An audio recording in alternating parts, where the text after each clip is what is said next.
Olá, minha gente, bom dia. Bom dia, bom dia. Tava verificando a conexão aqui. Bom dia, Eliane. Bom dia, Ed, Juliano Tardelli, Benis Quintanilha, Regina Vasconcelos. Bom dia, bom dia. Arte, design. Eu acho que é a Rutinha. Cacá Guimarães, meu amigo, bom dia. Débora, Ávila, Fabrício. Bom dia, minha gente. Eu queria trazer uma reflexão. Ontem eu fiquei realmente muito atacado de uma alergia e ficou muito difícil para mim. Por isso eu não consegui estar com vocês aqui. Mas eu queria falar um pouco. Hoje cedo, um casal de amigos estão lançando um livro. É um livro bem pequeno, 70 páginas. Acabei lendo ele hoje de manhã e me inspirou um pouco a trazer para vocês algo que continha nesse livro sobre adoração. Em 1 Samuel, no capítulo 4, a Bíblia fala sobre uma grande derrota que Israel viveu. Deus, lá no Egito, ou melhor, no deserto, havia designado para Moisés que ele pudesse tirar o povo, construir o tabernáculo e também a arca, chamada Arca da Aliança, que era uma espécie de caixa de madeira acácia, revestida totalmente de ouro, folheada a ouro. E dentro dessa caixa haviam 3 elementos, vamos dizer assim, separados, sagrados, que era a vara de Arão, que floresceu, que era as tábuas da lei que Deus havia dado no Sinai, e também o maná, o conhecido pão dos anjos, que Deus havia dado aos israelitas. E a Arca da Aliança representava, tipificava a presença de Deus, né? Ela ficava dentro do Santo dos Santos e ali, na tábua dessa arca, na tampa dessa arca, era feita a propiciação dos nossos pecados. E essa arca, ela obviamente acompanhou o povo de Deus durante muito tempo, até especificamente o momento em que realmente os filisteus eles vão lutar contra Israel. No capítulo 4, Eli era o sacerdote e a Bíblia fala que Eli possuía 2 filhos, Ofni e Finéias, e esses 2 meninos sacerdotes eram profanos. Eles usurpavam da função para ter relações sexuais com mulheres dentro do templo e também para absorverem aquilo que poderiam de melhor dentro da função, segundo o abuso de autoridade.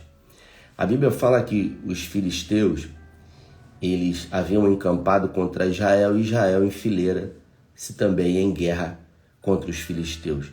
E ali uma grande batalha acontece e os filisteus eles acabam perdendo essa batalha. O texto diz que essa batalha trouxe realmente um gosto muito amargo, né, para Israel.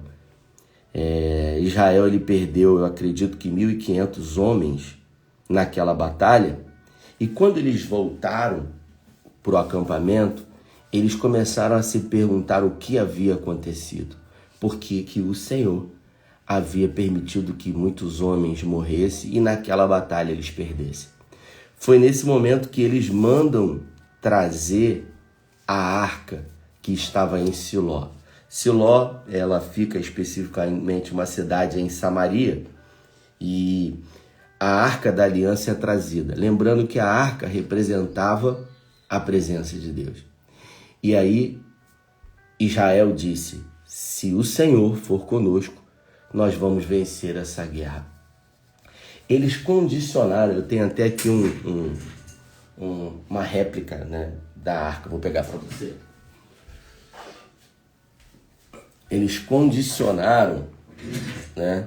Isso aqui acaba ficando mais didático para a gente aqui. Isso aqui é uma réplica da arca da aliança, né? Aqui nós temos 2 anjos com as suas asas para dentro, né?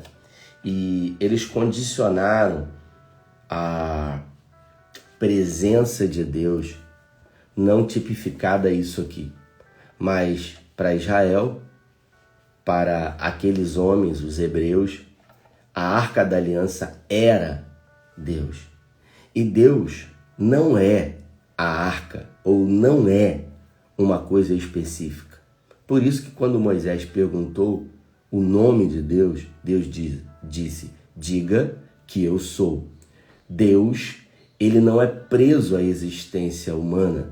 Um dia eu disse aqui que um teólogo e um ateu conversavam, né? Um teólogo conhecido da década de 90 e muito renomado no Brasil, e hoje um dos ateus mais conceituados do Brasil, conversavam. E o ateu, ele questiona, ele indaga para o teólogo, dizendo para ele, como você vê o crescimento, a ascensão grande do ateísmo hoje no Brasil? E o teólogo, ele disse, olha, na verdade, para mim, fica claro que quanto mais, né, ateus, para o evangelho é até melhor, porque Deus não existe, ele disse. O ateu deu um sorriso e falou, como assim? Ele disse, Deus não é alvo de constatação, de papabilidade, né? E com isso ele diz, Deus vai além da existência. Dizer que Deus existe é limitar Deus a alguma coisa. Deus não existe, Deus é. Ou seja, Deus está além da existência. A existência, ela é limitada. Quando eu digo que Deus é algo, eu limito ele a esse algo. Deus é muito mais do que isso. Os filisteus, eles saíram com o sabor da vitória e Israel resolveu levar a arca da aliança, que estava já em Siló há muito tempo. E por isso, em João capítulo 4, a mulher samaritana diz que os samaritanos dizem que devem adorar em Siló, porque a arca ficou lá há muito tempo. E o Israel, então, pede para que a arca ela seja trazida. E a arca ela foi trazida e ela foi levada para a guerra. Olha a loucura. Eles levaram aquilo que representava a presença de Deus, dizendo, agora nós vamos vencer. E quando eles foram para a guerra, o que aconteceu? Eles perderam novamente. E o pior, a arca, ela foi levada. Os filisteus levaram a arca embora. Meu Deus, eles levaram Deus embora. Não, eles não levaram Deus, porque Deus não é a arca. A arca era apenas um símbolo da presença de Deus.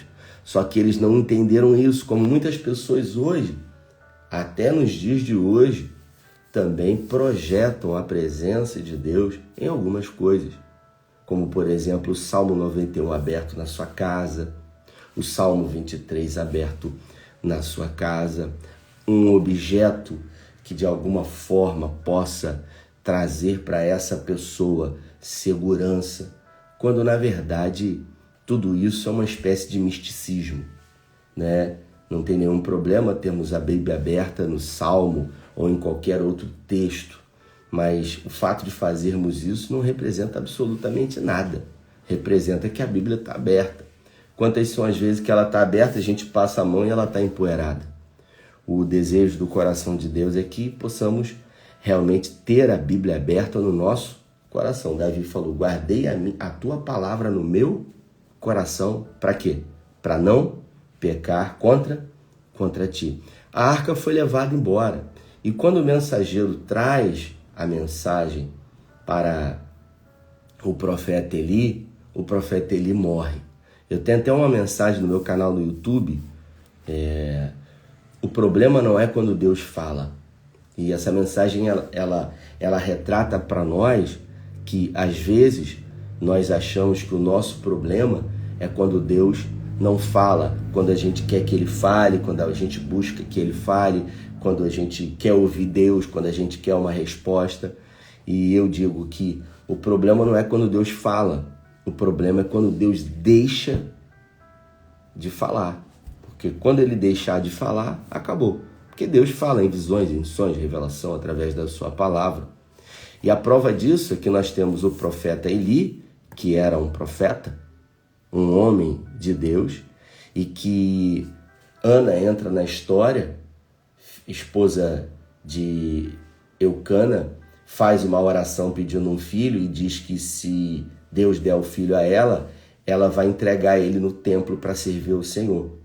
Ele acha que ela está embriagada, manda ela embora, ela diz que está amargurada de espírito, ele diz, então no ano que vem você vai vir aqui para agradecer o Senhor com um filho nos braços.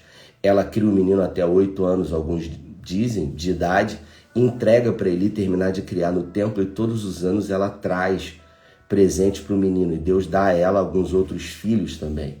E Eli, agora, além de ter 2 filhos, Ofni e Finés, ele também continua criando Samuel no templo. Samuel dormia próximo realmente do templo principal. E ali, obviamente, ele cresceu muito em conhecimento, em graça, em revelação da parte de Deus. E um dia, Samuel dormindo, a Bíblia fala que ele foi despertado por uma voz que diz, Samuel, Samuel. Ele acha que é Eli que está o chamando, ele vai à presença de Eli e diz, meu senhor está me chamando? E ele diz, não, pode dormir. A segunda vez acontece, ele percebe, a terceira vez também, e ele fala para ele, olha, Deus está querendo falar com você. Então, quando você ouvir essa voz, você diz, sim, Senhor, eis-me aqui, fala que o teu servo ouve. E aí, Samuel acaba tendo a primeira experiência dele com o Senhor, ouvindo a voz de Deus, e Eli percebe que Deus resolve não mais falar com ele. Então, o problema não é quando Deus fala, o problema é quando Deus deixa de falar. Eli, então, no outro dia, enquadra Samuel e fala para ele assim, você precisa me dizer tudo que Deus disse. Você não pode esconder nada. E ele, temeroso, com medo, acaba dizendo, Deus mandou dizer para você que já era. Seus filhos pecaram, você não fez nada, você profanou. E a arca foi levada pelos filisteus, queridos. Esse objeto aqui, que tem uma réplicazinha da arca. E ele ficou 7 meses com os filisteus. Durante 7 meses, na posse dos filisteus, ficou a arca. É claro que a arca ela não pode ter domínio humano. E a Bíblia fala que ela foi colocada junto à estátua de Dagon, talvez você conheça a história, e a estátua se quebrou. E durante 7 meses, os filisteus eles foram assolados de todo tipo de enfermidade e doenças, tumores, cânceres, hemorroidas no seu corpo. E com isso, eles de alguma forma quiseram que a arca fosse levada embora. A presença de Deus, ela não pode ser condicionada a um objeto somente. A ideia de Deus foi que o povo pudesse olhar para a arca e para aquilo que a arca trazia como figura a presença de Deus e também aquilo que estava dentro da arca, que era a vara que Deus fez com que florescesse, as tábuas da lei que precisavam ser respeitadas e colocadas no coração, e também o maná. As tábuas da lei, a lei representa proteção. Por que numa cidade existem leis, normas? As leis, elas não servem de proibições, elas servem de proteção para uma sociedade tornar-se saudável e sadia. Existem coisas que eu não posso fazer para a minha proteção e para a proteção do outro. Os 10 mandamentos representavam a proteção daquilo que o povo deveria ter dele mesmo, daquilo que não poderia ser feito. O maná representava provisão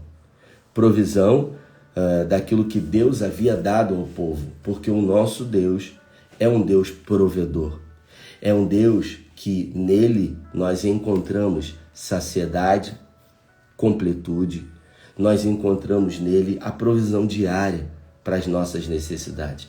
Talvez você não tenha tudo o que gostaria de ter, mas você tem absolutamente o suficiente para ser grato a Deus. E a vara de Arão, que representava o poder daquilo que Deus realiza na vida do homem quando se submete a ele. Então, a arca, ela não era uma caixa de acácia folhada de ouro somente. Ela era algo que representava, que tipificava algumas coisas que estavam dentro dela. Os israelitas, eles acharam que ao levar a arca para uma guerra, agora sim Deus está conosco e nós vamos vencer a guerra. Então, quando você condiciona a presença de Deus a objetos, a coisas, a falas, a situações, a sacrifícios, nós inevitavelmente vamos estar fazendo sacrifícios de tolo. O que realmente Deus deseja para nós não é sacrifícios, e ele disse isso para Samuel. Uma coisa quero, obediência e não sacrifício. Quando Saul resolve oferecer sacrifício a Deus, função que não era designada a ele especificamente. Então nós vemos aqui a arca que representava, tipificava a presença de Deus, ficar durante 7 meses com os filisteus. E somente depois os filisteus dão um jeito de mandar essa arca de volta, que estava produzindo muitos desconfortos, muitas dores e mortes no meio do povo. Deus queria de alguma forma chamar a atenção do seu povo, trazendo para eles a ideia de que esse objeto era muito mais do que somente aquilo que eles pensavam. Não, se a arca for, nós vamos vencer. Observe que Israel achou que poderia controlar de alguma forma Deus, controlar os resultados fazendo algumas coisas. Só Deus tem o controle de todas as coisas. A história é longa, a arca fica mais um período de tempo num lugar, depois vai para a casa de Obed-Edom e lá na frente Davi resolve trazer a arca de volta. Quem sabe amanhã eu possa trazer um pouco mais com riquezas de detalhes esse processo que é tão interessante, né, sobre esse movimento que aconteceu e desagradou a Deus em alguns momentos nas nossas vidas. Mas eu quero sintetizar o que eu disse aqui para você fazendo uma pergunta. Existe alguma coisa que possa realmente trazer para você a ideia da presença de Deus? Será que eu e você temos canalizado, temos focado, temos condicionado a presença de Deus a alguma coisa, algum objeto, algum lugar, alguma pessoa? Para algumas pessoas, a figura do pastor representa a presença de Deus. Por isso, essas pessoas, elas acham que se o pastor fizer uma oração por elas, elas vão ser curadas ou coisas extraordinárias vão acontecer. Observe que no passado o povo fez isso com a arca. Hoje, talvez, nós possamos estar repetindo esses comportamentos em coisas e em lugares diferentes. É curioso porque isso chama a nossa atenção e traz para nós a consciência de que a presença de Deus, ela não pode, ela não deve ser centralizada ou condicionada a dizer isso é Deus. Se eu tiver com isso, Deus vai estar comigo. Quando na verdade Deus decidiu habitar não em templos formados por mãos humanas, e sim dentro do coração do homem. Ele decidiu dentro de tantos palácios, dentro de tantas caixas que poderiam ser ornamentadas de ouro, pedras preciosas, ele decidiu morar dentro de mim e dentro de você. Por isso, onde quer que você andar, ele vai andar com você. Onde quer que você passar, ele passará com você. Se houver separação, se houver santidade, que quer dizer separação, ele sempre vai estar na sua vida e com você. Eu quero orar com você. Amanhã a gente vai seguir querendo Deus, nessa trajetória onde a arca foi. E agora Deus é Deus dos filisteus? Claro que não. Pelo contrário. Então isso mostra para nós que tudo aquilo que eles acreditavam, toda essa espécie de crendice, era uma grande tolice. E Deus estava, de alguma forma, chamando a atenção deles realmente para aquilo que era importante. Um relacionamento, que é o que Deus deseja conosco. Pai, é no nome de Jesus que eu oro e peço para que o Senhor nos desperte, para que o Senhor abra os nossos olhos e nos faça entender que a presença do Senhor está dentro de nós. A presença do Senhor pode ser carregada dentro de nós, uma vez que recebemos o Senhor como Deus suficiente, que recebemos o Teu Filho Jesus como Salvador das nossas vidas. Senhor, que é os exemplos dos erros do povo de Israel e também dos filisteus, os nossos olhos possam ser abertos e os nossos erros corrigidos para viver uma vida de adoração, para viver uma vida carregando a Tua presença dentro de nós. Assim como Bill Johnson diz no livro A Presença, tendo a sensibilidade de entender que o Senhor mora dentro de nós, que nós possamos, nessa quarta-feira, viver uma vida intencional, justamente pensando sobre isso. Oramos com fé, agradecidos em nome do Pai, do Filho e do Espírito Santo. Amém. Queridos, amanhã é feriado, não vou estar por aqui, corrigido sexta-feira, estamos de volta com mais uma live de oração. Espero que de alguma forma tenha esclarecido e abençoado a sua vida, assim como abençoa a minha. Deus nos abençoe. Valeu!